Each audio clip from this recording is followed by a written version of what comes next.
అతను నన్ను సరిగ్గా చూసుకోవడం లేదు. సరిగ్గా అంటే అతను నేను కోరినవి తీసుకురావడం లేదు. కొంపదీసి కొండ మీద కోతిని కోరావా ఏంటమ్మా? అన్నయ్య, అతను నా షాపింగ్ కి సరిగ్గా ఖర్చు పెట్టలేకపోతున్నాడు. మరీ పిసినారితనం చూపిస్తున్నాడు. హ్మ్. అది పిసినారితనం కాదమ్మా, నీ కుటుంబం పట్ల జాగ్రత్తతనం. నీ భర్త నువ్వు కోరినంత ఖర్చు పెట్టడం లేదంటున్నావే, ఈ దశలో మీరు ఖర్చు చేసిన సొమ్ము రేపు మీ మలి దశలో ఎంత కోరుకున్నా తిరిగి రాదమ్మా. నీలాగే చాలా మంది భార్యలు భర్త ఆలోచన అనుసరించకుండా నాకు అది కావాలి ఇది కావాలని చెప్పి పొద్దస్తమానం భర్తను చంపుకు తింటుంటారు. అయినా సరే ఓపికతో తట్టుకుంటున్నారమ్మా కొంతమంది మంచి మనసున్న భర్తలు. ఉదయం నుండి సాయంత్రం దాకా పనిలో కష్టపడి ఇంటికొచ్చాక మీరు పెట్టించే ఖర్చులతో నష్టపడి ఎందాకలాగుతాడమ్మా భర్త సంసారం అనే బండిని. నీ దృష్టిలో ఖర్చు పెట్టలేనివాడు భర్త కాకపోవచ్చు, కానీ నా దృష్టిలో ఆ ఖర్చును అదుపులో పెట్టేవాడే భర్త, నిజమైన భర్త.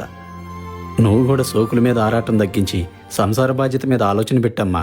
అది తప్పకుండా మీ ఎదుగుదలకు ఉపయోగపడుతుంది.